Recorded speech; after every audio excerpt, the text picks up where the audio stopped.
서초동 한복판 3층짜리 상가주택이 햇살을 받아 반짝이던 3월의 어느 아침이었습니다. 1층에는 항상 커피 향이 진동하는 작은 카페가, 2층에는 동네 아주머니들로 북적이는 미용실이 자리 잡고 있었죠. 그리고 3층, 그곳에는 이 건물의 주인이자 올해로 69살이 된 박영주가 살고 있었습니다. 영주는 창문을 열고 아래를 내려다보며 가볍게 숨을 들이마셨어요. 28년 전 남편이 세상을 떠난 뒤로 혼자 이 집을 지켜왔습니다. 아들 하나 키우느라 밤낮 없이 일했고 청소부터 세입자 관리까지 모든 걸 직접 했죠.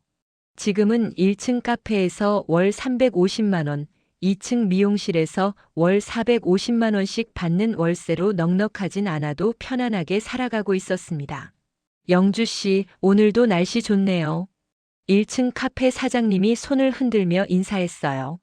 영주는 환하게 웃으며 손을 흔들어 답했습니다. 2층 미용실 원장님도 시어머니 커피 한잔 하실래요? 라며 창문을 열고 소리쳤죠. 이 작은 건물이 영주에게는 세상 전부였습니다. 땀과 눈물로 일궈낸 삶의 터전이자 아들에게 물려줄 소중한 자산이었어요. 그날도 영주는 평소처럼 아침 일찍 일어나 집안을 정돈했습니다. 거실을 쓸고 닦고 화분에 물을 주고 냉장고에 있는 반찬들을 정리했죠. 혼자 사는 집치고는 깔끔했습니다. 물건 하나하나에 자리가 있었고 영주는 그 자리를 정확히 기억하고 있었어요. 오전 11시쯤 현관문이 열리는 소리가 들렸습니다. 어머니, 저 왔어요. 며느리 최설인의 목소리였어요. 밝고 경쾌한 톤이었죠. 영주는 얼른 거실로 나가 며느리를 맞이했습니다. 아이고, 설인아. 오늘은 무슨 일이야? 그냥 어머니 얼굴 보고 싶어서요. 요즘 자주 못 뵀잖아요. 설인은 40대 초반의 여성으로 언제 봐도 단정하고 깔끔한 차림새였습니다. 오늘도 베이지색 니트에 슬랙스를 입고 있었는데 어딘가 세련된 느낌이 났어요.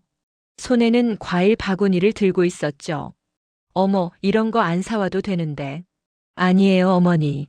제철 과일이 좋다고 해서요. 설이는 과일 바구니를 식탁에 올려놓고 스마트폰을 꺼냈습니다. 그러더니 영주의 어깨에 팔을 두르고 카메라를 켰어요. 어머니, 저랑 사진 한 장 찍어요. 네, 하나, 둘, 셋. 찰칵. 셔터 소리와 함께 사진이 찍혔습니다. 설이는 곧바로 사진을 확인하며 만족스러운 표정을 지었죠. 영주는 며느리가 요즘 인스타그램이라는 걸 한다는 사실을 알고 있었어요. 효부 콘텐츠를 올린다고 했습니다. 시어머니와의 일상을 공유하면서 팔로워가 많이 늘었다고도 했죠. 설이나, 내가 올리는 그거 사람들이 많이 봐? 네, 어머니. 요즘 팔로워가 12만 명이 넘었어요. 다들 어머니랑 저 사이가 너무 좋아 보인다고 부러워하시더라고요. 영주는 속으로 흐뭇해했습니다. 며느리가 자신을 자랑스럽게 여긴다는 게 기뻤어요. 요즘 같은 세상에 시어머니랑 사이 좋은 며느리가 어디 있겠습니까? 영주는 자신이 며느리 복을 타고났다고 생각했죠. 설이는 과일을 깎으며 슬쩍 화제를 돌렸습니다. 그런데 어머니, 요즘 혹시 불편하신 거 없으세요? 불편한 거? 없는데? 아니, 그게 지난주에 저희 집에 오셨을 때 같은 얘기를 2번 하셨거든요. 기억 안 나세요? 영주는 눈을 깜빡였어요. 그런 일이 있었나? 기억이 잘 나지 않았습니다. 내가 그랬나? 무슨 얘기? 이웃집 강 여사님 손녀가 대학 붙었다는 얘기요. 2번 하셨어요. 그것도 10분 간격으로요. 설이는 웃으며 말했지만 영주는 왠지 마음 한구석이 불편했습니다. 정말 같은 얘기를 2번 했을까요? 나이가 들어서 그런 건가? 아, 그랬나 보네. 미안하다. 나이 먹으니까 깜빡깜빡하네. 아니에요, 어머니. 괜찮아요. 그런데 요즘 가스불 관리는 잘하고 계세요?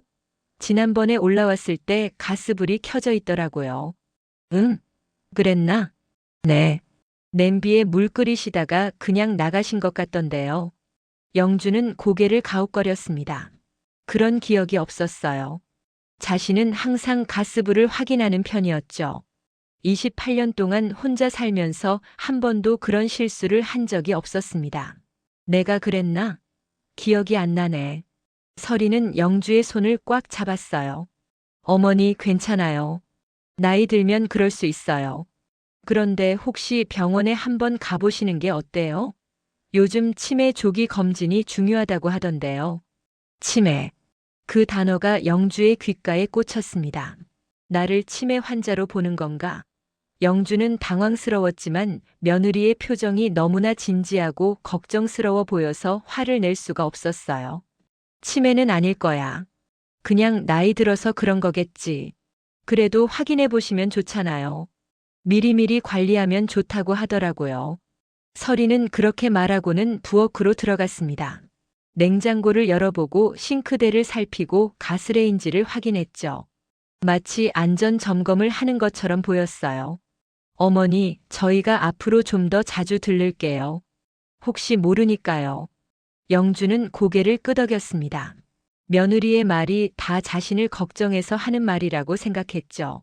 하지만 가슴 한구석에는 묘한 불편함이 남아 있었습니다. 그날 저녁 아들 한도현이 찾아왔어요. 45살의 도현은 대기업 중간 관리자로 일하고 있었습니다. 요즘 회사에서 스트레스를 많이 받는지 얼굴에 피곤함이 역력했죠. 엄마, 오늘 서린이가 다녀갔죠? 응, 와서 과일도 사주고 갔어. 도현은 소파에 앉으며 한숨을 쉬었습니다. 엄마, 서린이가 말했는데 요즘 좀 건망증이 심하시다면서요? 그게 나도 잘 모르겠어. 서린이는 그렇게 말하는데 내 기억으론 그런 적이 없는데 말이야. 도현은 진지한 표호로 어머니를 바라봤어요. 엄마, 솔직히 말씀드릴게요. 저도 요즘 좀 걱정돼요. 지난주에 통화할 때도 같은 얘기를 3번 하셨거든요. 정말? 네. 강 여사님 손녀 얘기요. 그때도 제가 엄마 그 얘기 아까 들었어요 라고 말씀드렸는데 기억 안 나세요? 영주는 당황했습니다. 아들까지 이런 말을 하다니. 정말 자신이 기억을 못하는 걸까요? 아니면 아들과 며느리가 착각하는 걸까요? 도현아, 나 정말 치매인가? 아니요, 엄마. 그런 건 아니고요. 그냥 나이 드시면서 그럴 수 있어요. 근데 미리 체크해 보시면 좋을 것 같아서요. 도현은 잠시 망설이다가 말을 이었습니다. 그리고 엄마 한 가지 더 말씀드릴 게 있어요. 요즘 노인 사기가 정말 많대요. 보이스피싱도 그렇고 부동산 사기도 그렇고요. 혹시 엄마가 실수로 이상한 사람한테 건물 서류 같은 거 넘겨주시면 안 되니까요. 그런 일은 없을 거야. 내가 그 정도로 정신없는 사람은 아니야. 알아요, 엄마. 근데 혹시 모르잖아요. 그래서 말인데요. 도현은 주머니에서 서류 몇 장을 꺼냈습니다. 이 건물 월세 관리를 서린이가 좀 맡아서 해주면 어떨까요? 엄마는 그냥 편하게 지내시고 세입자들 관리나 월세 입금 같은 건 서린이가 챙기는 거죠. 영주는 순간 머뭇거렸어요. 건물 관리를 며느리에게 맡긴다고 28년간 자신이 직접 해온 일을 말입니까? 도현아, 그건 좀. 엄마, 서린이가 진짜 잘할 거예요. 경영학과 나왔고 이런 거 관리하는 거 진짜 좋아해요. 엄마는 그냥 편하게 계세요. 매달 월세는 똑같이 엄마 통장으로 들어올 거고요. 도현의 눈빛이 간절해 보였습니다. 영주는 아들이 요즘 회사에서 힘들어한다는 걸 알고 있었어요. 며느리와의 관계도 좋게 유지하고 싶었죠. 무엇보다 며느리가 자신을 걱정해서 하는 일이라고 생각했습니다. 알았어. 그럼 서린이가 한번 해보라고 해. 정말요? 고맙습니다, 엄마. 도현은 환하게 웃으며 서류를 펼쳤어요. 건물 관리 위임 동의서였습니다. 영주는 안경을 쓰고 서류를 꼼꼼히 읽어봤죠. 월세 관리 권한을 며느리에게 넘긴다는 내용이었어요. 큰 문제는 없어 보였습니다. 영주는 도장을 꺼내 서류에 찍었습니다. 그 순간 왠지 모를 불안감이 스쳤지만 곧 떨쳐냈죠. 며느리를 믿기로 했으니까요. 도현은 서류를 챙겨 들고 일어났습니다. 엄마, 그럼 저 이만 들어갈게요. 내일 회사 일찍 가야 해서요. 그래, 조심히 들어가거라. 도현이 나간 뒤 영주는 거실 소파에 앉아 멍하니 창밖을 바라봤습니다. 서초동의 밤 풍경이 반짝이고 있었어요. 1층 카페에서는 아직도 손님들이 커피를 마시고 있었고 2층 미용실은 불이 꺼진 상태였죠. 영주는 문득 남편 생각이 났습니다. 남편이 살아있었다면 이런 결정을 어떻게 생각했을까요? 아마도 조심하라고 했을 것 같았어요. 남편은 늘 신중한 사람이었으니까요. 하지만 지금은 혼자입니다. 아들과 며느리밖에 없었죠. 그들을 믿는 수밖에요. 영주는 자리에서 일어나 침실로 향했습니다. 내일도 평범한 하루가 기다리고 있을 거라 생각하면서요. 하지만 그날 밤 영주는 알지 못했습니다. 그날 찍은 도장 하나가 자신의 인생을 송두리째 바꿔놓을 거라는 사실을 말이죠. 침대에 누워서도 잠이 오지 않았어요. 머릿속에서는 며느리의 말들이 맴돌았습니다. 그 같은 얘기를 2번 하셨어요. 가스불이 켜져 있더라고요. 치매 조기 검진이 중요해요. 정말 자신이 그랬던 걸까요? 아니면 착각인 걸까요? 영주는 베갯니들 만지작거리며 생각에 잠겼습니다. 69살. 분명 젊지는 않은 나이였죠. 하지만 아직 정신은 또렷했어요. 세입자들과 계약서 쓸 때도 한 번도 실수한 적 없었고 월세 계산도 정확하게 해왔습니다. 그런데 왜 며느리와 아들은 자꾸 자신이 건망증이 심하다고 말하는 걸까요? 혹시 정말로 자신만 모르는 뭔가가 있는 걸까요? 영주는 천장을 바라보며 한숨을 쉬었습니다. 내일 아침이 오면 다시 평범한 하루가 시작될 거예요. 카페 사장님과 인사하고 미용실 원장님과 수다 떨고 화분에 물 주고 저녁에는 텔레비전 보면서 시간을 보낼 것입니다. 하지만 무언가가 조금씩 달라지고 있었어요. 영주 자신도 모르는 사이에 말이죠. 며느리 설이는 이미 계획을 세우기 시작했고 그 계획의 중심에는 서초동 3층짜리 상가주택이 있었습니다. 시세로 따지면 25억 원이 넘는 건물이었죠. 설이는 집으로 돌아가는 차 안에서 스마트폰을 꺼냈어요. 오늘 찍은 시어머니와의 사진을 인스타그램에 올렸습니다. 캡션에는 이렇게 적혀 있었죠. 우리 시어머니 정말 사랑해요. 오늘도 과일 사들고 찾아뵀는데 너무 좋아하시네요. 효도는 지금 당장 해야 하는 것 같아요. 게시글 아래로 댓글이 달리기 시작했습니다. 부러워요. 저도 저런 며느리 되고 싶어요. 시어머니랑 사이 좋으시네요. 비결이 뭐예요? 진짜 효부시네요. 존경합니다. 설이는 댓글을 하나하나 읽으며 미소 지었어요. 팔로워 12만 명. 광고 한 건당 100만 원씩 받고 있었죠. 이 모든 게 시어머니 덕분이었습니다. 하지만 동시에 설인의 머릿속에는 다른 계산이 돌아가고 있었어요. 서초동 상가주택, 월세 800만 원, 건물 시세 25억 원. 만약 그 건물이 자신의 것이 된다면, 아니, 적어도 관리 권한만이라도 가져올 수 있다면, 설이는 조수석에 놓인 서류 봉투를 슬쩍 바라봤습니다. 건물 관리 위임 동의서, 시어머니의 도장이 찍혀 있었죠. 이제 첫 단계는 성공한 겁니다. 여보, 잘 됐어? 옆자리에서 운전하던 도현이 물었어요. 응. 어머니가 흔쾌히 동의하셨어. 다행이네.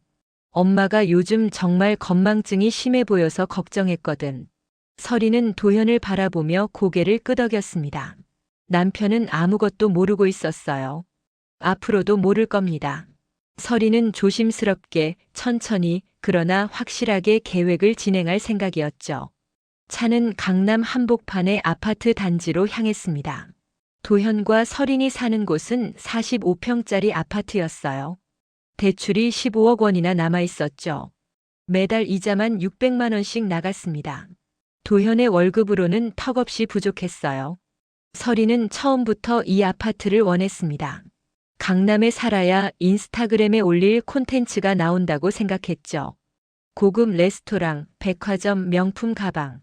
팔로워들이 원하는 건 바로 그런 삶이었으니까요. 하지만 현실은 달랐어요. 대출 이자를 내고 나면 생활비가 빠듯했습니다. 명품 가방은커녕 마트에서 장보기도 버거웠죠. 인스타그램에 올리는 사진들은 대부분 빌린 물건이거나 짝퉁이었어요. 서리는 매일 밤 잠들기 전에 계산기를 두드렸습니다. 만약 시어머니의 건물을 팔면 25억 원, 대출을 갚고 나면 10억 원이 남았죠. 그 돈이면 진짜 부자처럼 살 수 있었어요. 진짜 명품을 살 수 있고 진짜 고급 레스토랑에 갈 수 있었습니다. 그날 밤 서리는 침대에 누워 천장을 바라보며 생각했습니다. 이제 시작일 뿐이야. 천천히 조심스럽게. 누구도 의심하지 않도록. 서린의 입가에 희미한 미소가 번졌습니다. 그로부터 2주일이 지났습니다. 영주의 일상은 조금씩 그러나 확실하게 변하기 시작했어요. 어느 날 아침 영주는 평소처럼 휴대폰을 확인하려다가 이상한 점을 발견했습니다. 연락처가 텅 비어 있었어요. 분명 어제까지만 해도 친구들 번호가 저장되어 있었는데 말이죠. 이게 무슨 일이야? 영주는 당황해서 휴대폰을 이리저리 만져봤습니다. 하지만 연락처는 여전히 비어 있었어요. 아들 도현과 며느리 서린의 번호만 덩그러니 남아 있었죠. 그때 초인종이 울렸습니다. 서린이었어요. 어머니, 안녕하세요. 아, 서린아. 잘 됐다. 내 휴대폰 좀 봐줄래? 연락처가 다 사라졌어. 서린은 휴대폰을 받아들고 화면을 확인했습니다. 그러더니 난처한 표정을 지었어요. 어머니, 이거. 어머니가 삭제하신 것 같은데요. 여기 보세요. 삭제 기록이 남아 있어요. 어젯밤 11시에 일괄 삭제하셨네요. 내가? 아니야, 나 그런 적 없어. 어머니, 기록이 여기 있잖아요. 서리는 화면을 영주에게 보여줬습니다. 정말로 어젯밤 11시 43분에 연락처 일괄 삭제 기록이 남아 있었어요. 영주는 어안이 벙벙했습니다. 이상하네. 내가 그랬나? 어머니, 요즘 밤에 잠이 잘 오세요? 응, 잘 자는데. 혹시 자면서 무의식적으로 휴대폰을 만지신 건 아닐까요? 요즘 그런 경우가 많대요. 특히 노인분들은요. 영주는 아무 말도 할 수 없었어요. 정말 자신이 무의식 중에 그랬을까요? 하지만 기억이 전혀 나지 않았습니다. 설이나 그럼 친구들한테 다시 연락해서 번호 받아야겠다. 어머니, 그건 좀 기다려보세요. 요즘 보이스피싱 수법이 아주 교묘해요. 연락처 삭제하고 가짜 친구 행세하면서 전화하는 경우도 있대요. 일단 저희가 확인해 볼게요. 그래? 네. 제가 어머니 친구분들 번호 알아봐서 저장해 드릴게요. 안전하게요. 서리는 그렇게 말하고는 주제를 바꿨습니다. 그나저나 어머니, 오늘 점심은 뭐 드실 거예요? 냉장고에 반찬 있어서 그거 먹으려고. 어머니, 요리는 이제 그만하세요. 위험해요. 위험하긴 뭐가 위험해? 나 60년 넘게 요리했어. 서리는 부엌으로 들어가 가스레인지를 살폈습니다. 그러더니 심각한 표정으로 돌아왔어요. 어머니, 이거 보세요. 가스레인지 밑에 그을음이 있어요. 뭔가 태우신 거 아니에요? 영주는 부엌으로 가서 확인했습니다. 정말로 가스레인지 밑에 검은 자국이 있었어요. 하지만 자신이 태운 기억은 없었죠. 이거 언제부터 있었지? 어머니, 이러다가 큰일 나요. 화재라도 나면 어떡해요? 2층 미용실까지 피해가면 정말 큰일이죠. 서린의 목소리에는 걱정이 가득했습니다. 영주는 점점 자신이 없어졌어요. 정말 자신이 뭔가를 태운 걸까요? 기억이 나지 않았습니다. 그럼 어떡하지?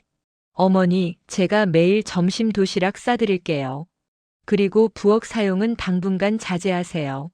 전기밥솥 정도만 쓰시고요. 그래야겠구나. 영주는 고개를 끄덕였습니다. 며느리의 말이 맞는 것 같았어요. 안전이 제일 중요하니까요. 그날부터 서리는 매일 점심 도시락을 가져왔습니다. 그리고 부엌에서 냄비와 프라이팬을 치워갔어요. 어머니 안전을 위해서라는 이유였죠. 영주는 점차 자신의 집에서조차 주눅 들기 시작했습니다. 부엌에 들어가는 것도 조심스러워졌고 가스레인지를 만지는 것도 겁이 났어요.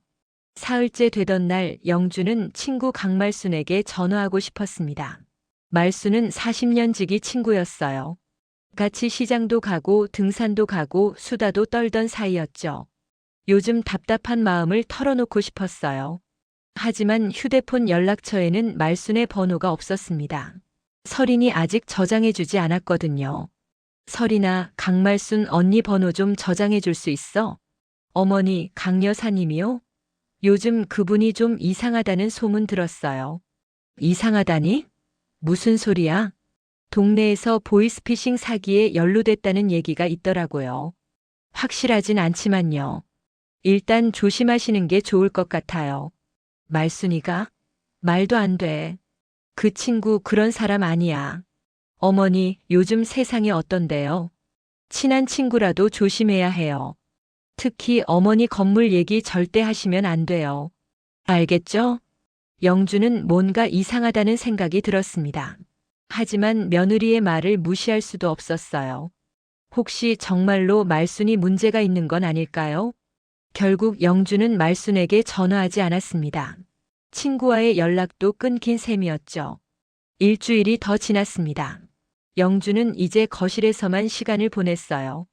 부엌은 출입 금지, 휴대폰은 며느리가 관리, 외출도 마음대로 할 수 없었습니다. 어머니, 요즘 길 잃어버리는 노인분들 정말 많대요. 어머니도 혹시 모르니까 혼자 외출하지 마세요. 나 방향치 아니야. 이 동네에서 28년 살았어. 그래도 요즘 공사가 많아서 길이 헷갈려요. 외출하시려면 꼭 저한테 연락하세요. 제가 모시고 나갈게요. 설이는 친절했지만 단호했습니다. 영주는 점점 갇혀가는 기분이 들었어요. 어느 날 밤 영주는 화장실에 가려고 복도로 나왔습니다. 그런데 거실에서 낮은 목소리가 들려왔어요. 설인과 도현이었습니다. 영주는 몸을 숨기고 귀를 기울였습니다. 여보, 이제 거의 다 왔어. 설인의 목소리였어요. 뭐가 다 왔다는 거야? 도현이 물었습니다. 어머니 상태가 정말 치매 같아 보이잖아. 연락처도 혼자 삭제하시고 가스레인지도 위험하게 쓰시고요. 이제 슬슬 다음 단계로 넘어가야죠. 다음 단계라니? 어머니를 좀 더 안전한 곳으로 모셔야죠. 여기 혼자 계시면 정말 위험해요. 요양원이나 치매 전문 시설 같은데요. 요양원? 그건 좀.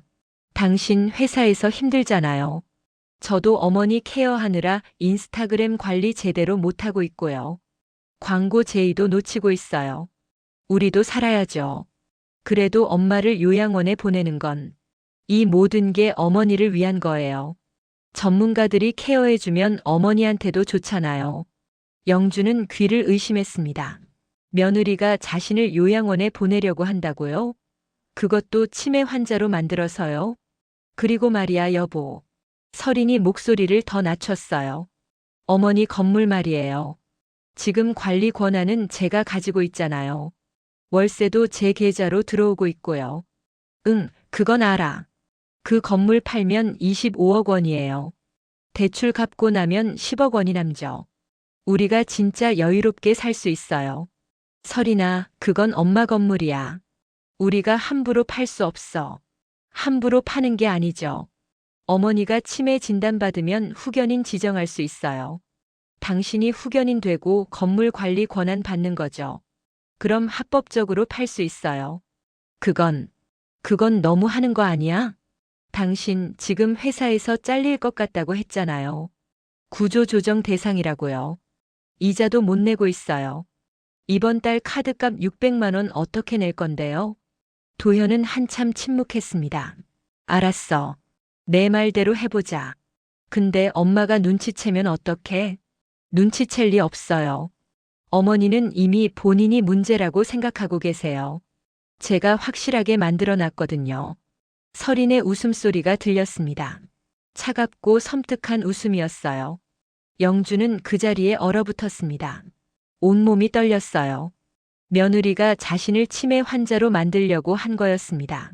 연락처를 삭제한 것도 가스레인지 밑에 그 이름을 만든 것도 모두 며느리의 짓이었던 거죠. 영주는 조용히 자기 방으로 돌아왔습니다. 침대에 앉아 생각했어요. 어떡하지? 아들에게 말해봤자 소용없을 것 같았습니다.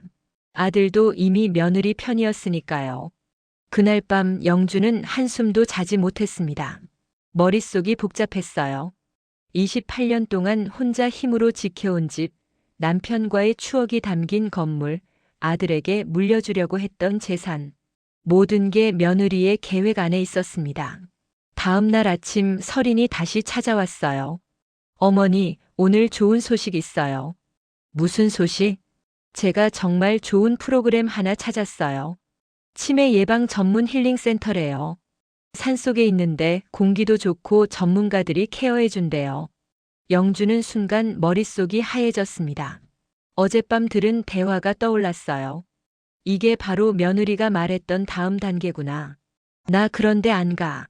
어머니 보세요. 여기 브로셔 있어요. 정말 좋은 곳이에요. 설이는 화려한 브로셔를 펼쳤습니다. 깨끗한 건물, 웃고 있는 노인들, 아름다운 숲 풍경. 사진만 보면 천국 같았어요. 인스타그램에서도 유명한 곳이래요. 일주일 프로그램인데 어머니한테 딱 맞을 것 같아요. 나 안 가. 나 치매 아니야. 영주의 목소리가 떨렸습니다.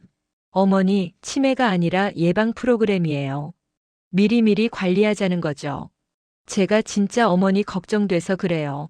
설인의 눈에는 눈물이 맺혀 있었어요. 연기였습니다. 완벽한 연기였죠. 설인아, 나 정말 안 가고 싶어. 어머니, 도현 오빠도 찬성했어요. 우리가 같이 모셔다 드릴게요. 일주일만요. 일주일만 다녀오시면 돼요. 영주는 거절하고 싶었습니다. 하지만 거절하면 어떻게 될까요? 며느리가 더 심한 수를 쓸지도 몰랐어요. 알았어. 가볼게. 영주는 결국 고개를 끄덕였습니다. 다른 방법을 생각해야 했어요. 일단은 며느리의 계획을 따라가면서 기회를 엿봐야 했죠. 이틀 뒤 도현과 설인이 차를 몰고 왔습니다. 영주는 간단한 짐을 꾸렸어요. 옷 몇 벌과 세면도구 그리고 작은 수첩 하나.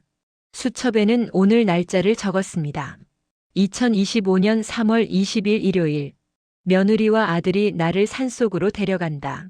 차는 서울을 벗어나 경기도 외곽으로 향했습니다. 도로는 점점 좁아졌고 주변은 점점 한적해졌어요. 2시간쯤 달렸을까요? 차는 산속 좁은 길로 접어들었습니다. 엄마, 곧 도착해요. 도현이 말했습니다. 하지만 영주는 불안했어요. 주변에 건물이 하나도 보이지 않았거든요. 10분을 더 달려 차가 멈춘 곳은 낡은 폐가였습니다. 브로셔 속 깨끗한 건물과는 완전히 달랐어요. 페인트는 벗겨지고 창문은 깨져 있고 마당에는 잡초가 무성했죠. 여기가 어디야? 영주가 물었습니다. 어머니, 여기가 그 힐링 센터예요. 이게 무슨 센터야? 폐가잖아. 어머니, 겉모습만 그래요. 안은 정말 깨끗하대요. 직원분들이 지금 외출 중이래요. 설이는 영주의 손을 잡고 폐가 안으로 끌고 들어갔습니다. 안은 더 처참했어요.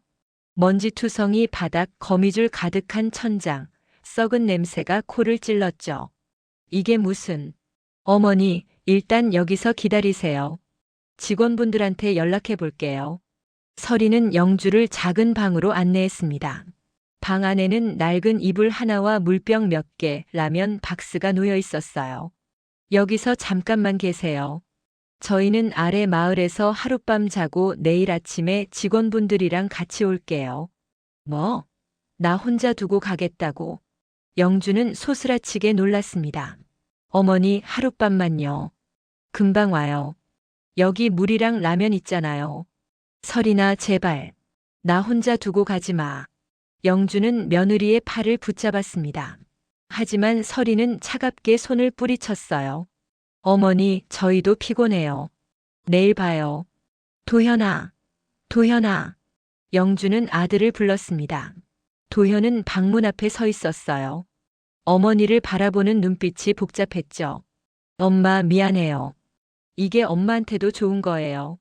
도현아, 제발. 내일 와요, 엄마. 쾅. 문이 닫혔습니다.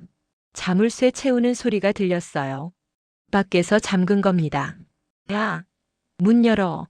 도현아, 설이나. 영주는 문을 두드렸습니다. 하지만 대답이 없었어요. 차 시동 거는 소리가 들렸고 곧 소리가 멀어졌죠. 영주는 그 자리에 주저앉았습니다. 온몸이 떨렸어요. 며느리가 정말로 자신을 버리고 간 겁니다. 산속 폐가에 혼자 남겨두고 말이죠. 밤이 되었습니다. 폐가는 3월 밤의 추위에 얼어붙었어요. 전기도 없고 난방도 없었습니다. 영주는 낡은 이불을 덮고 웅크렸죠. 밖에서는 바람 소리가 무섭게 울렸습니다. 어디선가 쥐 우는 소리도 들렸어요. 멀리서 짐승 울음소리도 들렸습니다. 멧돼지일까요? 늑대일까요? 영주는 물병을 꺼내 한 모금 마셨습니다. 물은 4병밖에 없었어요. 아껴 마셔야 했죠. 라면 박스를 열어봤습니다. 라면이 6개 들어있었어요. 하지만 가스가 없었습니다. 끓일 방법이 없었죠. 영주는 라면 1개를 꺼냈습니다. 뜯어서 스프를 뿌리고 찬물을 부었어요. 찬물 라면. 목으로 넘어가지 않았습니다. 그래도 먹어야 했어요. 살아야 했으니까요. 그날 밤 영주는 수첩을 꺼내 적었습니다. 2025년 3월 21일. 며느리 최설인과 아들 한도현이 나를 산속 폐가에 버리고 갔다. 물 4병, 라면 6개 남음. 가스 없음. 전기 없음. 난방 없음. 나는 살아남을 것이다. 영주의 손이 떨렸습니다. 하지만 글씨는 또렷했어요. 이건 증거였습니다. 언젠가 누군가 이 수첩을 발견할 거예요. 그때 진실이 밝혀질 겁니다. 영주는 수첩을 꼭 쥐고 잠을 청했습니다.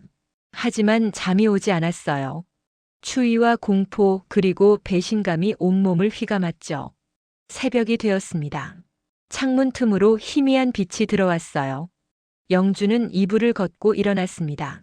살아야 했어요. 어떻게든 살아남아서 진실을 밝혀야 했죠. 밖으로 나가려고 문을 밀었습니다. 하지만 문은 꿈쩍도 하지 않았어요. 밖에서 잠가놨거든요. 창문을 열어봤습니다. 창문은 열렸지만 너무 높았어요. 뛰어내리면 다칠 것 같았죠. 영주는 방 안을 살폈습니다. 탈출할 방법을 찾아야 했어요. 하지만 아무것도 없었습니다. 낡은 이불, 물병, 라면 박스. 그게 전부였죠. 누구 없어요? 살려주세요. 영주는 창문으로 소리쳤습니다. 하지만 대답이 없었어요. 산속은 고요했습니다. 이틀째가 되었습니다. 물이 2병 남았어요. 라면은 4개 남았죠. 영주는 물을 아껴 마시며 버텼습니다. 사흘째, 나흘째. 도현과 설이는 오지 않았어요. 영주는 알았습니다. 그들은 애초에 돌아올 생각이 없었던 거예요. 닷새째 되던 날 영주는 폐가를 탐색하기 시작했습니다. 방문은 여전히 잠겨 있었지만 복도로 통하는 작은 창문을 발견했어요. 그 창문은 열렸습니다. 영주는 조심스럽게 창문을 통해 복도로 나왔습니다. 폐가는 생각보다 컸어요. 여러 개의 방이 있었고 부엌도 있었죠. 부엌을 뒤지다가 영주는 작은 샘을 발견했습니다. 뒤뜰로 통하는 문 밖에 있었어요. 물이 졸졸 흐르고 있었죠. 영주는 울컥 눈물이 났습니다. 물이 있었어요. 살 수 있었어요. 그날부터 영주는 샘물을 마시며 버텼습니다. 라면도 찬물에 불려 먹었어요. 맛은 없었지만 배는 채울 수 있었죠. 일주일째 되던 날 영주는 폐가 2층을 탐색했습니다. 먼지투성이 방들 사이에서 오래된 공책 하나를 발견했어요. 공책을 펼쳤습니다. 누군가의 일기였어요. 2024년 6월 15일. 아들과 며느리가 나를 이곳에 두고 갔다. 돌아오겠다고 했지만 거짓말인 것 같다. 물이 떨어져 간다. 배가 고프다. 영주는 숨이 멎는 것 같았습니다. 자신과 똑같은 상황에 처했던 사람이 있었던 거예요. 공책을 끝까지 읽었습니다. 마지막 페이지에는 이렇게 적혀 있었어요. 2024년 6월 28일. 더 이상 힘이 없다. 누군가 이 글을 읽는다면 제발 내 아들 정민수를 고발해달라. 그가 나를 죽인 것이다. 영주는 공책을 꼭 쥐었습니다. 자신도 이렇게 될 수 있었어요. 하지만 아니었습니다. 영주는 살아남을 겁니다. 반드시 살아남아서 며느리를 고발할 거예요.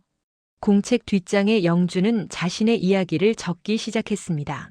며느리의 계획, 아들의 방조, 산속 폐가에 버려진 경위. 모든 걸 자세히 적었어요. 2025년 3월 27일. 일주일째 갇혀 있다. 며느리 최설인이 나를 치매 환자로 만들려고 했다. 건물을 빼앗으려고 했다. 나는 이 모든 걸 기억한다. 나는 치매가 아니다. 나는 살아남을 것이다. 영주의 펜글씨는 떨렸지만 또렷했습니다. 이건 증거였어요. 언젠가 이 증거로 며느리를 벌할 수 있을 겁니다. 열흘째 되던 날 영주는 폐가 밖을 걷다가 희미한 목소리를 들었습니다. 여보세요? 누구 계세요? 남자 목소리였어요. 영주는 힘껏 소리쳤습니다. 여기요. 여기 사람 있어요. 폐가 주변을 걷던 남자가 영주의 목소리를 듣고 달려왔습니다. 50대 초반으로 보이는 남자였어요. 등산복을 입고 배낭을 메고 있었죠. 아니, 할머니. 여기서 뭐 하세요? 남자는 놀란 표정으로 영주를 바라봤습니다. 영주의 모습은 처참했어요. 열흘 동안 제대로 씻지 못해서 머리는 헝클어졌고 옷은 더러워졌고 얼굴은 헬쑥해져 있었죠. 저 좀 도와주세요. 여기 갇혀 있었어요. 영주는 울먹이며 말했습니다. 남자는 황급히 영주를 부축했어요. 갇혀 있었다고요? 어떻게 된 거예요? 말하자면 길어요. 일단 여기서 나가게 해주세요. 알겠습니다. 제 차가 아래 임도에 있어요. 거기까지만 가시면 돼요. 남자는 장태섭이라고 자신을 소개했습니다. 52살이고 이 근처 산을 자주 다닌다고 했죠. 오늘도 등산하러 왔다가 우연히 이 폐가를 지나가게 됐다고 했어요. 정말 다행이에요. 조금만 늦었으면. 영주는 그 말을 끝까지 하지 못했습니다. 눈물이 터져 나왔어요. 열흘 동안 참았던 눈물이었죠. 태섭은 영주를 차까지 조심스럽게 안내했습니다. 산길은 험했지만 태섭이 꼼꼼히 챙겨줬어요. 30분쯤 걸어서 차에 도착했죠. 일단 경찰서로 가야 할 것 같은데요. 괜찮으시겠어요? 네, 가야죠. 신고해야죠. 차는 산을 내려와 가장 가까운 파출소로 향했습니다. 경기도 외곽의 작은 파출소였어요. 젊은 경찰 2명이 근무하고 있었죠. 어르신, 무슨 일이세요? 저 며느리한테 산속에 버려졌어요. 영주가 말했습니다. 경찰들은 의아한 표정을 지었어요. 버려졌다고요? 자세히 말씀해 주시겠어요? 영주는 처음부터 끝까지 설명했습니다. 며느리가 자신을 치매 환자로 만들려고 했던 것, 산속 폐가로 데려온 것, 열흘 동안 갇혀 있었던 것, 모든 걸 말했죠. 경찰들은 서로 눈빛을 교환했습니다. 믿기 어렵다는 표정이었어요. 어르신, 혹시 며느리분 연락처 아세요? 알죠. 제 휴대폰에. 영주는 주머니를 뒤졌습니다. 하지만 휴대폰이 없었어요. 폐가에 두고 온 모양이었죠. 휴대폰을 폐가에 두고 왔나 봐요. 그럼 며느리분 성함이라도 알려주세요. 최설인이에요. 경찰은 컴퓨터로 검색했습니다. 최설인의 연락처를 찾아서 전화를 걸었어요. 여보세요? 최설인 씨 맞으시죠? 네, 경찰서인데요. 시어머니 박영주 씨가 여기 계신데. 네, 지금 오실 수 있으세요? 40분쯤 지났을까요? 파출소 문이 벌컥 열리며 설인이 뛰어들어왔습니다. 도현도 함께였어요. 어머니. 설인은 영주에게 달려와 손을 잡았습니다. 눈에는 눈물이 가득했어요. 어머니, 어디 가셨어요? 저희가 얼마나 찾았는데요. 뭐? 영주는 어안이 벙벙했습니다. 찾았다고요? 경찰님, 저희가 실종 신고까지 했어요. 어머니가 일주일 전에 사라지셨거든요. 온 동네를 뒤졌어요. 설이는 경찰에게 말했습니다. 그러더니 휴대폰을 꺼내 보여줬어요. 정말로 실종 신고 접수증이 있었습니다. 어머니, 왜 혼자 저기 가신 거예요? 기억 안 나세요? 무슨 소리야? 너희가 나를 거기 데려갔잖아. 영주는 소리쳤습니다. 하지만 설이는 슬픈 표호로 고개를 저었어요.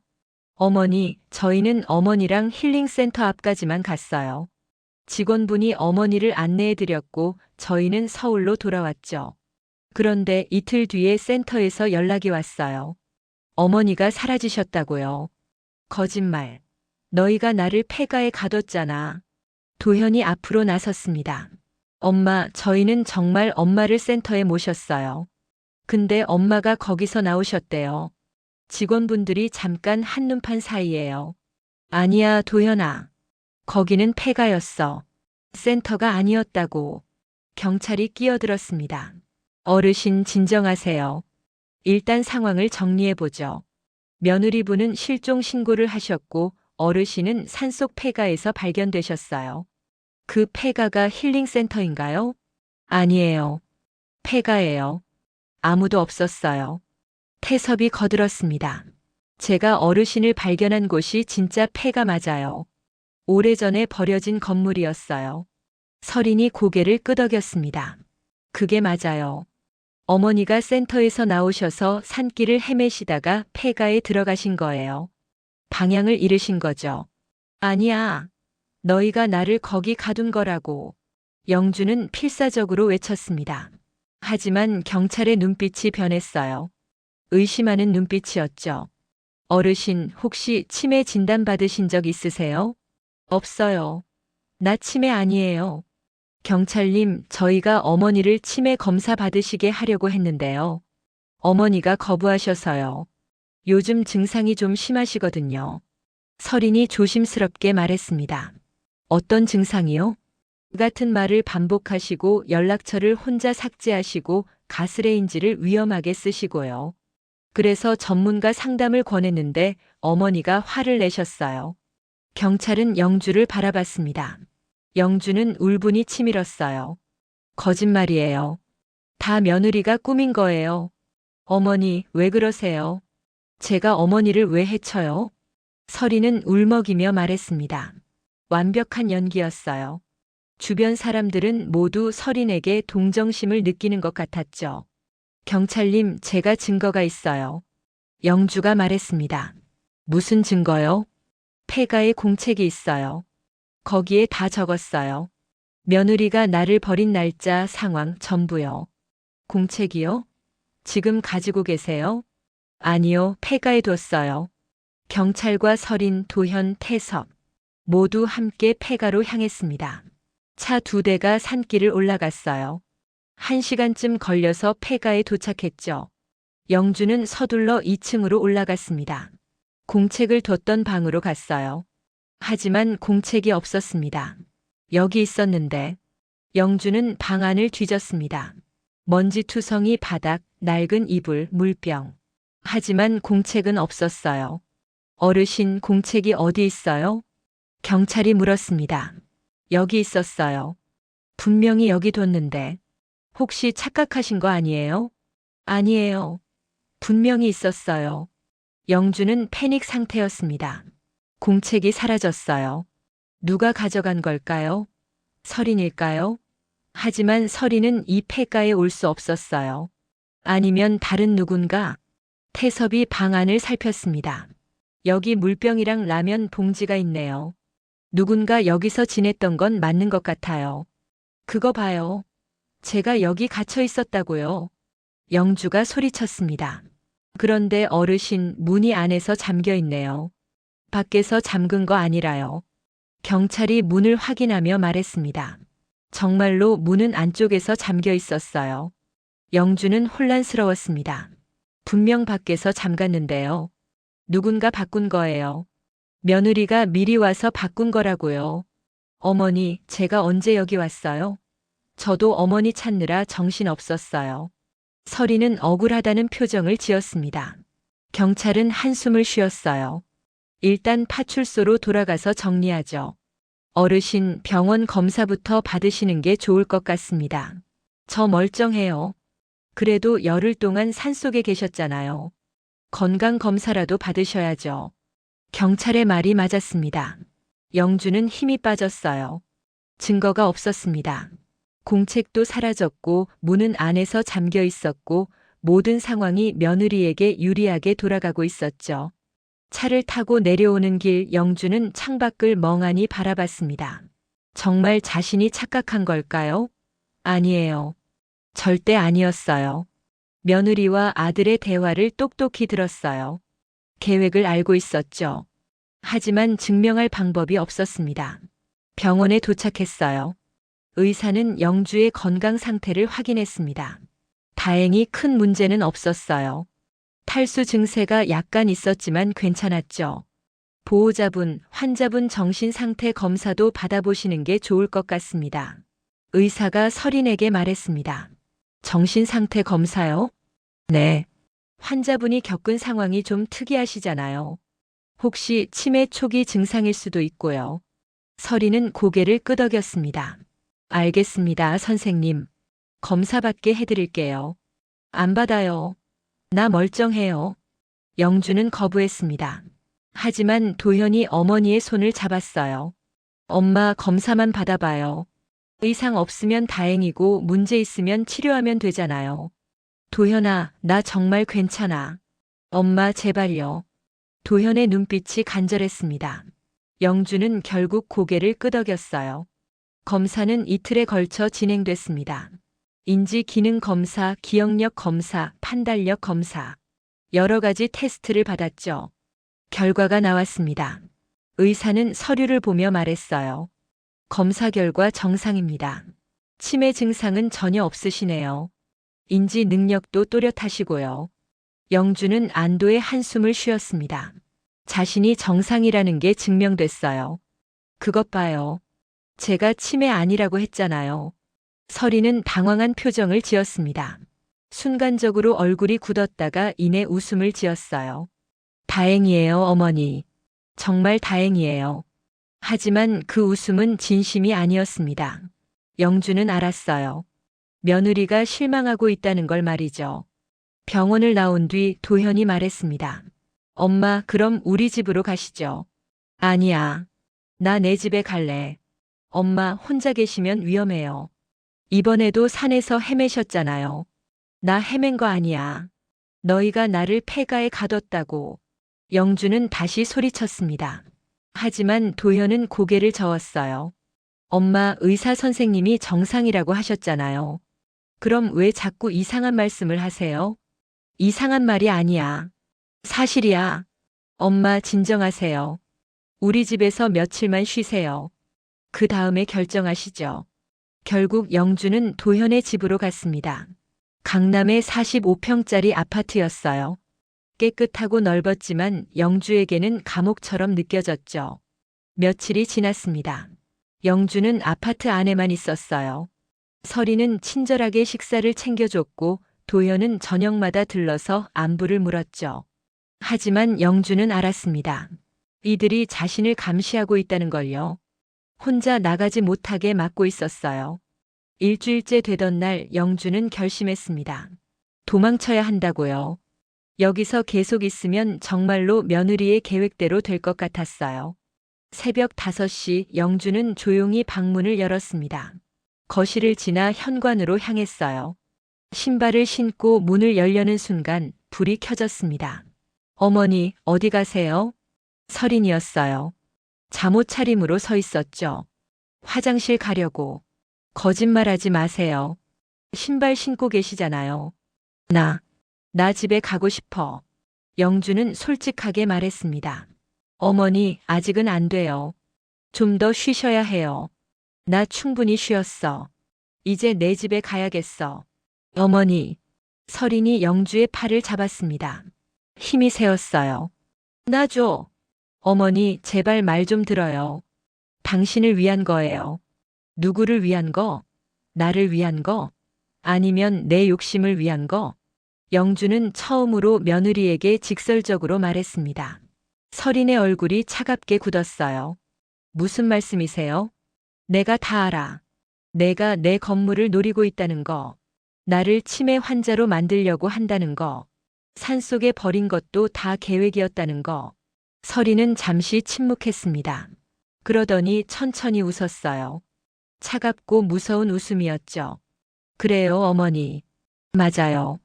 전부 제 계획이었어요. 영주는 숨이 멎는 것 같았습니다. 며느리가 인정했어요. 드디어 본색을 드러낸 겁니다. 하지만 아무도 안 믿을 거예요. 경찰도 의사도 심지어 당신 아들도요. 다들 저를 효부라고 생각하거든요. 인스타그램에 12만 팔로워가 있어요. 다들 저를 사랑해요. 너 정말. 어머니 순순히 협조하세요. 그럼 편하게 요양원에 보내드릴게요. 거부하시면 글쎄요. 더 힘들어질 수도 있어요. 설인의 협박이었습니다. 영주는 온몸이 떨렸어요. 그때 도현이 방에서 나왔습니다. 무슨 일이야? 시끄러워서 잠 못 자겠어. 여보, 어머니가 또 나가시려고 해요. 설이는 순식간에 표정을 바꿨습니다. 걱정스러운 며느리로 돌아왔죠. 엄마, 왜 그래요? 아직 새벽인데. 도현아, 나 집에 가고 싶어. 제발 보내줘. 영주는 애원했습니다. 하지만 도현은 고개를 저었어요. 엄마, 좀 더 쉬세요. 건강 회복하고 가세요. 나 건강해. 의사도 정상이라고 했잖아. 엄마, 몸은 괜찮아도 마음이 안정돼야죠. 산에서 겪은 일 때문에 트라우마가 있을 수 있어요. 도현은 어머니를 방으로 안내했습니다. 영주는 힘없이 따라갔어요. 방문이 닫히는 순간 영주는 알았습니다. 여기서 빠져나가지 못하면 정말로 끝이라는 걸요. 며느리의 계획대로 요양원에 갇히거나 더 심한 일을 당할 수도 있었어요. 영주는 창문으로 다가갔습니다. 15층이었어요. 뛰어내릴 수는 없었죠. 하지만 방법을 찾아야 했어요. 그날 오후 영주는 화장실에 간다는 핑계로 휴대폰을 가지러 갔습니다. 설인이 영주의 휴대폰을 서랍에 보관하고 있었거든요. 조심스럽게 서랍을 열었습니다. 휴대폰이 있었어요. 영주는 휴대폰을 주머니에 넣고 화장실로 갔죠. 화장실 문을 잠그고 휴대폰을 켰습니다. 누구에게 전화해야 할까요? 경찰은 믿지 않았어요. 아들은 며느리 편이었고요. 그때 영주는 생각났습니다. 친구 강말순이요. 40년 지기 친구. 설인이 말순에 대해 나쁜 소문을 퍼뜨렸지만 영주는 말순을 믿었어요. 하지만 연락처가 없었습니다. 설인이 삭제했거든요. 영주는 기억을 더듬었어요. 말순의 전화번호. 60년 동안 외우고 다녔던 번호였죠. 010-5281-4321. 영주는 떨리는 손으로 번호를 눌렀습니다. 신호음이 울렸어요. 한 번, 두 번, 세 번. 여보세요? 말순의 목소리였습니다. 영주는 울컥 눈물이 났어요. 말순아, 나야. 영주야. 영주야? 어머, 왜 이렇게 오래 연락 없었어? 걱정했잖아. 말순아, 나 지금 큰일 났어. 도와줘. 영주는 조용한 목소리로 상황을 설명했습니다. 며느리의 계획, 산속 폐가 지금 갇혀 있는 상황. 전부요. 말수는 말없이 듣고 있다가 말했습니다. 영주야, 당장 거기서 나와. 내가 지금 차 몰고 갈게. 어떻게 나가? 문 밖에 설인이가 지키고 있어. 창문으로 나와. 15층이야. 베란다로 나가서 옆집으로 넘어가. 옆집 초인종 누르고 도와달라고 해. 내가 경찰이랑 같이 갈게. 영주는 고개를 끄덕였습니다. 위험했지만 다른 방법이 없었어요. 알았어, 말순아. 고마워. 정신 차려, 영주야. 우리 할 수 있어. 60년 동안 온갖 일 다 겪었잖아. 이것쯤이야. 전화를 끊고 영주는 베란다로 나갔습니다. 옆집 베란다까지는 약 1m 정도 떨어져 있었어요. 15층 높이에서 넘어가기에는 너무 위험했죠. 하지만 영주는 결심했습니다. 여기 있으면 죽는 거나 마찬가지였으니까요. 영주는 베란다 난간에 올라섰습니다. 다리가 후들거렸어요. 아래를 내려다봤죠. 아찔했습니다. 할 수 있어, 박영주. 너는 69년을 살아남았어. 이것쯤이야. 영주는 용기를 내서 옆집 베란다로 뛰어넘었습니다. 손이 난간을 잡았어요. 다행히 성공했습니다. 영주는 옆집 베란다 문을 두드렸습니다. 안에서 놀란 여자가 나왔어요. 누구세요? 도와주세요. 저 옆집에서 왔어요. 며느리가 저를 가두고 있어요. 경찰 불러주세요. 여자는 당황했지만 곧 경찰에 신고했습니다. 10분쯤 지나서 경찰이 도착했어요. 말순도 함께 왔죠. 영주야. 말수는 영주를 꼭 안았습니다. 영주는 친구 품에서 울음을 터뜨렸어요. 경찰은 도현의 집 문을 두드렸습니다. 설인이 문을 열었어요. 무슨 일이세요? 박영주 씨가 여기 계신다고 들었는데요. 네, 시어머니 계세요. 왜요? 나오시라고 전해주세요. 어머니는 지금 쉬고 계세요. 아니에요. 저 여기 있어요. 영주가 복도에서 소리쳤습니다. 설인의 얼굴이 굳었어요. 어머니, 어떡해. 나 이제 안 당해. 너한테 더 이상 당하지 않을 거야. 영주는 당당하게 말했습니다. 말순이 옆에서 손을 꼭 잡아줬어요. 경찰님, 이 며느리를 고소하고 싶어요. 노인 학대와 유기죄로요. 영주의 목소리는 떨렸지만 확고했습니다. 이제 더 이상 참지 않을 겁니다. 진실을 밝혀낼 거예요. 설이는 여전히 침착했습니다. 어머니, 무슨 말씀이세요? 저는 어머니를 돌보고 있었어요. 돌본 게 아니야. 가둔 거지. 그리고 산속에 버렸잖아. 증거 있어요? 설인이 냉정하게 물었습니다. 영주는 순간 말문이 막혔어요. 공책은 사라졌고 다른 증거도 없었죠. 증거는 찾을 거야. 반드시 찾아낼 거야. 말순이 대신 대답했습니다. 영주야, 우리 집으로 가자. 변호사 선임하고 제대로 싸우자. 영주는 고개를 끄덕였습니다. 말순과 함께 아파트를 나왔어요. 도현이 뒤쫓아 나왔죠. 엄마, 엄마 어디가? 난 이제 내 인생을 살 거야, 도현아. 내 말에 휘둘리지 않을 거야. 영주는 뒤도 돌아보지 않고 걸어갔습니다. 말순의 차에 탔어요. 차가 출발했죠. 영주야, 괜찮아? 응, 이제 괜찮아. 내가 있어서 정말 다행이야. 우리 지금부터 제대로 싸우자. 변호사 아는 사람 있어. 노인 학대 전문이래. 바로 연락해 볼게. 말수는 운전하면서 전화를 걸었습니다. 변호사 조진혁이라는 사람이었어요. 38살의 젊은 변호사였죠. 지금 바로 사무실로 오시라고 하네. 상담해보자. 차는 서초동으로 향했습니다. 영주의 집 근처였어요. 변호사 사무실은 작았지만 깔끔했죠. 조진혁은 영주의 이야기를 들었습니다. 처음부터 끝까지 모든 걸요. 할머니, 이거 쉽지 않은 싸움입니다. 진혁이 솔직하게 말했습니다. 증거가 부족해요. 공책도 사라졌고 폐가의 문은 안에서 잠겨 있었고 며느리분은 실종 신고까지 하셨어요. 겉으로 보기엔 며느리분이 오히려 피해자처럼 보이죠. 그럼 어떡해요? 영주는 낙담했습니다. 하지만 불가능하진 않아요. 증거를 찾아야 합니다. 며느리분의 금융 기록, 통화 기록, 메시지 내역, 그리고 폐가를 다시 조사해 봐야 해요. 뭔가 남아있을 거예요. 제가 도울게요. 말순이 나섰습니다. 저도 영주 건물 세입자들이랑 친해요. 며느리가 뭔가 이상한 짓 했는지 물어볼게요. 좋습니다. 그리고 할머니 치매 검사 받으셨죠? 그 결과지 가져오세요. 중요한 증거예요. 진혁은 계획을 세우기 시작했습니다. 영주는 처음으로 희망을 느꼈어요. 이제 혼자가 아니었습니다. 말순과 진혁이 함께였죠. 할머니, 우리 이길 수 있어요. 시간이 걸리겠지만 반드시 진실을 밝혀낼 겁니다. 진혁의 말에 영주는 눈물을 흘렸습니다. 기쁜 눈물이었어요. 조진혁 변호사의 사무실에서 나온 뒤 영주는 말순과 함께 서초동 집으로 향했습니다. 28년 만에 돌아온 자기 집이었어요. 현관문을 열자 익숙한 냄새가 났죠. 집은 그대로였습니다. 하지만 뭔가 달라진 게 있었어요. 말순아, 저기 좀 봐. 영주는 거실 선반을 가리켰습니다.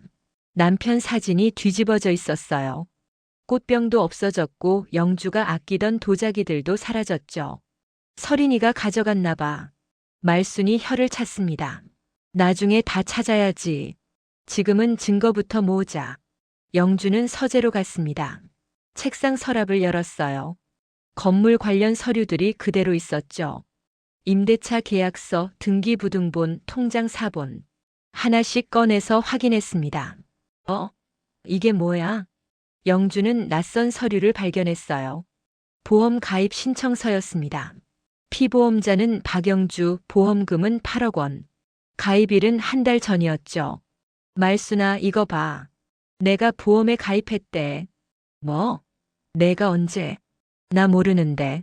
내 도장이 찍혀 있어. 말순은 서류를 자세히 살폈습니다. 수익자가 한도현으로 돼 있네. 이거 며느리가 위조한 거 아냐? 그런 것 같아. 이거 진혁 변호사님한테 보여줘야겠다. 영주는 서류를 챙겼습니다. 서랍을 더 뒤지자 다른 서류들도 나왔어요. 지방 땅 매입 계약서, 대출 신청서. 모두 영주의 도장이 찍혀 있었지만 영주는 전혀 기억이 없었죠. 서린이가 내 도장으로 얼마나 많은 일을 벌였는지 모르겠네. 영주는 한숨을 쉬었습니다. 다음 날 영주와 말수는 1층 카페로 갔습니다. 카페 사장님과 이야기를 나눠야 했어요. 사장님은 영주를 보자마자 반가워했죠. 영주 씨, 어디 갔었어요? 한 달 동안 연락이 안 돼서 걱정했잖아요. 죄송해요. 좀 일이 있었어요. 그런데 사장님, 요즘 월세는 잘 내고 계세요? 네, 잘 내고 있죠. 며느리분한테 드리고 있어요. 며느리한테요? 네. 한 달 전부터 며느리분이 직접 받으러 오시더라고요. 영주 씨가 건강이 안 좋아서 관리를 맡았다고 하시던데요. 영주는 이를 악물었습니다. 서린이 월세를 가로챈 거였어요. 사장님, 혹시 며느리가 다른 말은 안 했어요? 건물 매매 같은 얘기요. 아, 그런 얘기 있었어요. 건물을 팔 수도 있다고요. 그럼 새 주인한테 보증금 올려야 할 수도 있다고 하시더라고요.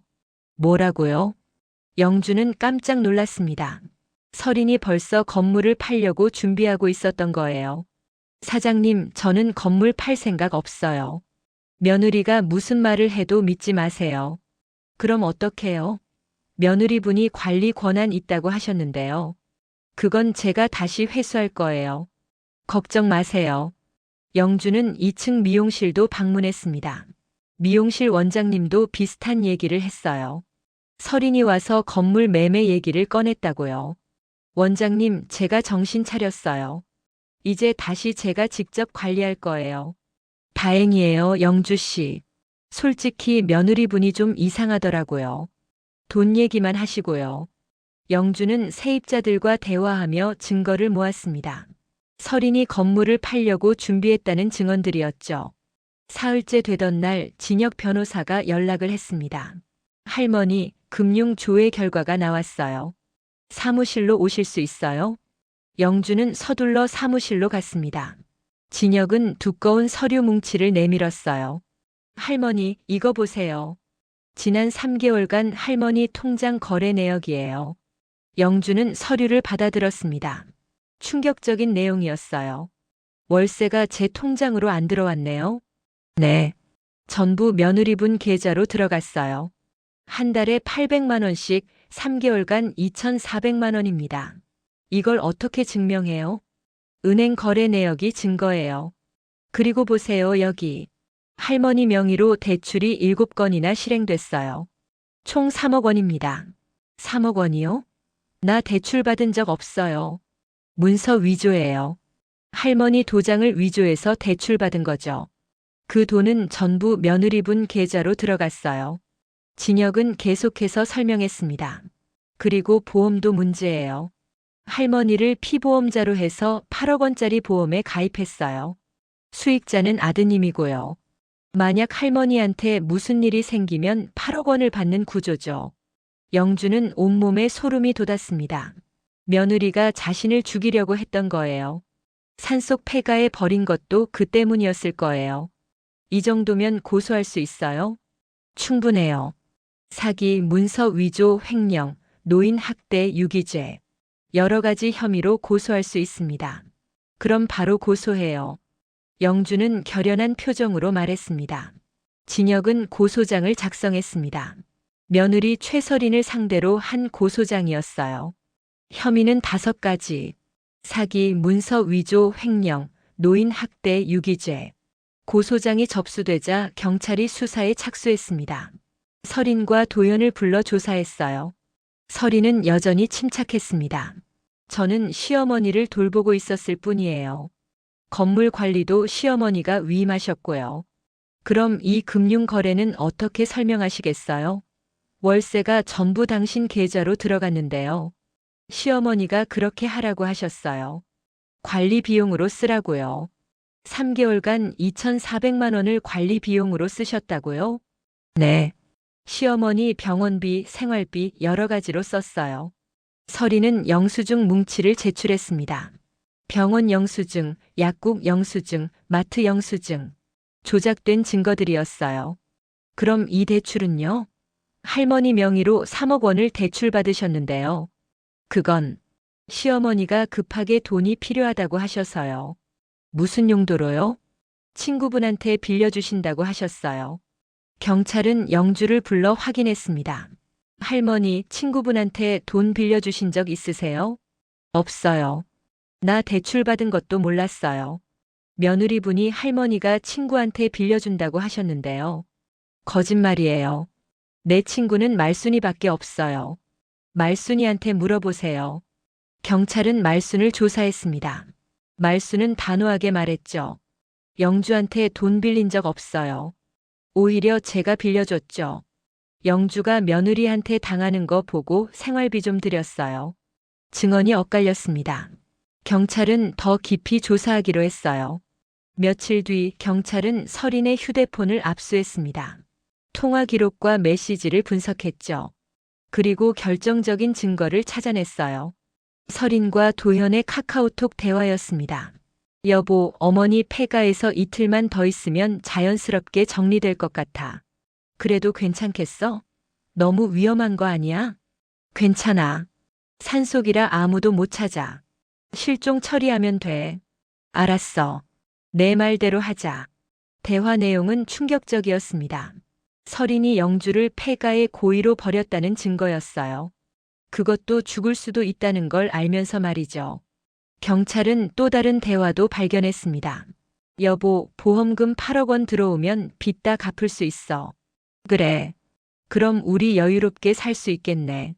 건물도 팔면 25억 원이야. 합치면 30억 원 넘어. 대박이네. 대화는 계속됐습니다. 영주를 제거하고 재산을 가로채려는 계획이 적나라하게 드러났죠. 경찰은 서린과 도연을 긴급 체포했습니다. 증거가 명확했거든요. 최서린, 당신을 노인 유기 및 살인 미수 혐의로 체포합니다. 한도현, 당신은 방조 혐의로 체포합니다. 수갑이 채워졌습니다. 서린은 끝까지 저항했어요. 아니에요. 저 아무것도 안 했어요. 시어머니가 거짓말하는 거예요. 하지만 증거는 명확했습니다. 카카오톡 대화, 금융거래 내역, 위조된 서류들. 모든 게 서린의 범행을 가리키고 있었죠. 도현은 무너져 내렸습니다. 죄송합니다. 제가 잘못했어요. 아내를 말렸어야 했는데. 한도현 씨, 당신도 공범입니다. 어머니가 폐가에 갇혀 있다는 걸 알면서도 방치했잖아요. 죄송합니다. 정말 죄송합니다. 도현은 울며 사과했습니다. 하지만 이미 늦었어요. 석 달 뒤 재판이 열렸습니다. 서울중앙지방법원 형사 11부였어요. 방청석은 사람들로 가득 찼죠. 언론에서도 큰 관심을 보였습니다. 효부 인플루언서 시어머니 유기 사건, 인스타그램 12만 팔로워 며느리의 두 얼굴, 서초동 건물주 할머니, 며느리에게 당한 충격적 사연. 기사 제목들이었습니다. 서린의 인스타그램 계정은 삭제됐고 광고주들은 모두 등을 돌렸어요. 재판이 시작됐습니다. 검사가 기소 내용을 낭독했어요. 피고인 최서린은 시어머니 박영주 씨를 산속 폐가에 유기하고 문서를 위조하여 금전을 편취하였으며 노인을 학대한 혐의로 기소됐습니다. 피고인 한도연은 이를 방조한 혐의입니다. 서린은 끝까지 부인했습니다.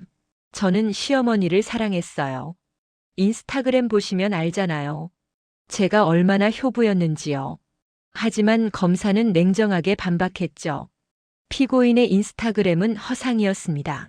실제로는 시어머니의 재산을 노리고 치밀하게 계획을 세웠죠. 증거를 제시하겠습니다. 검사는 카카오톡 대화를 법정에 공개했습니다. 대형 스크린에 대화 내용이 떴어요. 며칠만 더 두면 자연스럽게 정리돼. 실종 처리하면 돼. 보험금 8억 원 들어오면 빚 다 갚을 수 있어. 방청석이 술렁였습니다. 사람들은 충격을 받았어요. 이렇게 차갑고 계산적인 사람이 있다니 말이죠. 영주가 증인으로 나섰습니다. 판사 앞에 섰어요. 증인, 며느리가 당신을 어떻게 대했는지 말씀해 주시겠습니까? 처음에는 잘해줬어요. 과일도 사주고 사진도 같이 찍고요. 근데 그게 다 인스타그램 때문이었어요. 팔로워 늘리려고요. 그 다음엔요? 저를 치매 환자로 만들려고 했어요. 휴대폰 연락처를 삭제하고 제가 한 거라고 했어요. 가스레인지 밑에 그 이름을 만들어 놓고 제가 태운 거라고 했고요. 그래서요.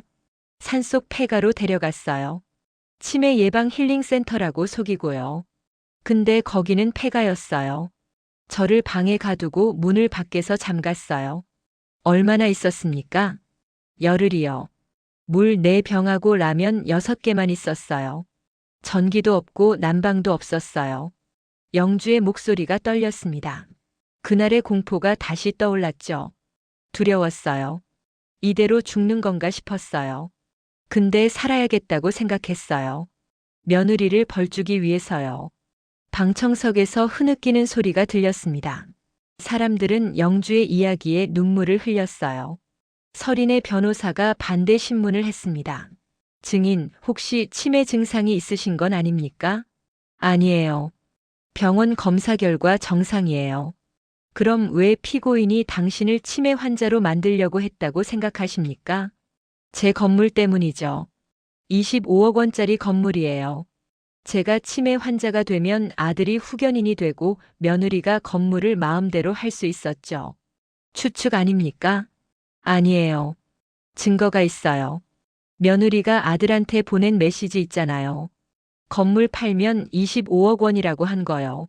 변호사는 더 이상 반박하지 못했습니다. 다음으로 말순이 증인으로 나섰습니다. 저는 영주의 40년 지기 친구입니다. 영주는 절대 치매가 아니에요. 제가 누구보다 잘 알죠. 피고인이 증인에 대해 나쁜 소문을 퍼뜨렸다는데 사실입니까? 네. 제가 보이스피싱에 연루됐다고 거짓말했어요. 영주가 저한테 연락 못하게 막으려고요. 왜 그랬을까요? 제가 진실을 알까봐 두려웠던 거죠. 영주가 저한테 상황을 얘기하면 제가 막을 테니까요.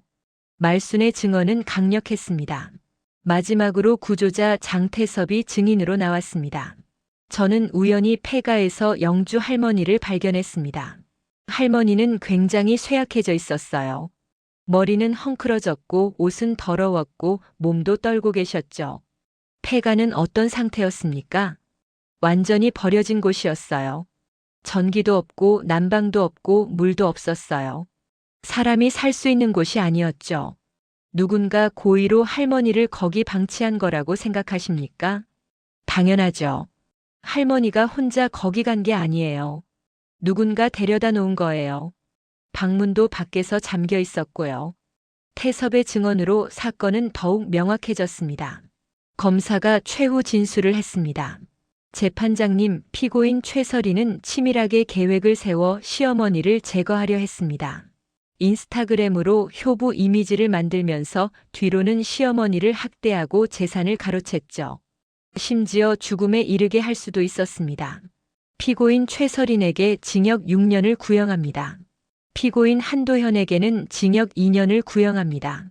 이제 피고인들의 최후 진술 차례였습니다. 서린이 일어났어요. 저는 정말 시어머니를 사랑했어요. 인스타그램도 진심이었어요. 근데 돈이 필요했어요. 빚이 너무 많았고 남편 월급으로는 생활할 수 없었어요. 상가를 팔고 싶었을 뿐이에요. 서린은 울며 고백했습니다. 드디어 진실을 인정한 거예요. 미안해요, 어머니. 정말 미안해요. 하지만 영주는 고개를 돌렸습니다. 용서할 수 없었어요. 도현도 일어났습니다. 엄마, 죄송합니다. 제가 아내를 말렸어야 했는데. 저도 돈에 눈이 멀었어요. 회사에서 구조조정 대상이었고 빚도 많았고요. 엄마 건물만 있으면 모든 게 해결될 것 같았어요. 하지만 그게 엄마를 죽일 수도 있는 일이었다는 걸 알았어야죠. 정말 죄송합니다. 용서해 주세요. 도현은 무릎을 꿇었습니다. 영주는 눈물을 흘렸어요. 아들이었습니다. 평생 사랑하고 키운 아들이었죠. 하지만 그 아들이 자신을 죽이려고 했어요. 도현아, 나는 너를 용서할 수 없어. 내가 너한테 뭘 잘못했니? 평생 너 하나 키우려고 밤낮 없이 일했어. 이 건물도 너 주려고 지킨 거야. 죄송합니다, 엄마. 이제 너는 내 아들이 아니야. 법정이 끝나면 너랑 인연 끊을 거야.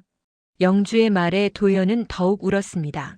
마지막으로 영주가 최후 진술을 했습니다. 재판장님, 저는 69년을 살았습니다. 남편 사별하고 아들 하나 키우느라 평생을 희생했어요. 며느리한테 잘해주려고 노력했고 아들을 믿었어요. 근데 그들은 저를 배신했어요. 돈 때문에 저를 죽이려고 했죠. 산속에 버리고 굶어 죽기를 기다렸어요. 하지만 저는 살아남았습니다. 반드시 진실을 밝히겠다는 의지로요. 영주의 목소리는 떨렸지만 단호했습니다. 저는 이제 더 이상 누군가의 엄마로만 살지 않겠습니다. 저도 제 인생을 살 자격이 있어요. 노인들도 존중받아야 합니다. 우리는 쓸모없는 존재가 아니에요. 이 재판이 다른 노인분들에게 희망이 되길 바랍니다. 당하지 마세요. 싸우세요. 우리에게도 권리가 있습니다. 방청석에서 박수가 터져 나왔습니다. 사람들은 영주의 용기에 감동했어요. 판사가 선고를 내렸습니다. 피고인 최설인 노인 유기죄, 사기죄, 문서 위조죄, 횡령죄로 징역 4년을 선고합니다. 피고인 한도현 방조죄로 징역 1년 6개월, 집행유예 3년을 선고합니다. 설인은 그 자리에 주저앉았습니다. 4년이었어요. 인생이 무너지는 순간이었죠. 도현은 고개를 숙였습니다. 집행유예였지만 이미 모든 걸 잃었어요. 어머니도 직장도 신용도. 재판이 끝났습니다. 영주는 법정을 나서며 말순의 손을 꼭 잡았어요. 말순아, 고마워. 내가 아니었으면 못 이겼을 거야. 무슨 소리야? 당연한 거지. 우리 40년 직이잖아. 두 사람은 포옹했습니다.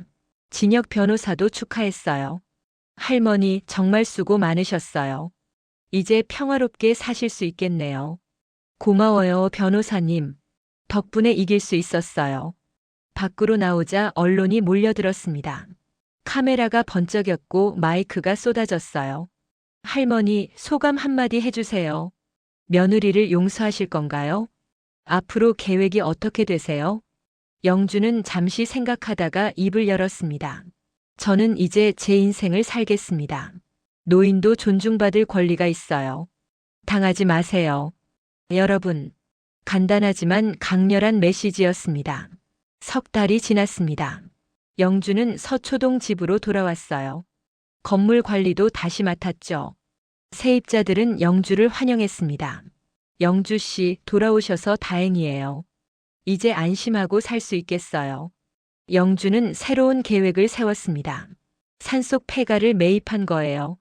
그리고 그곳을 노인 치유 숲 프로그램 센터로 만들었죠. 희망숲 센터라고 이름 지었습니다.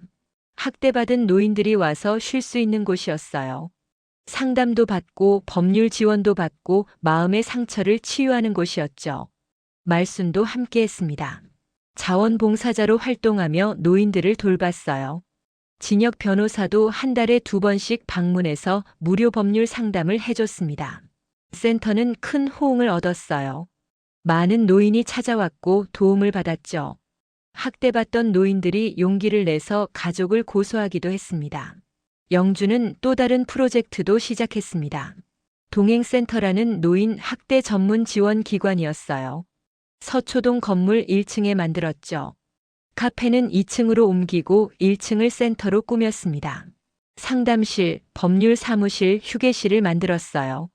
어르신들 당하지 마세요. 여기로 오세요. 우리가 도와드리겠습니다.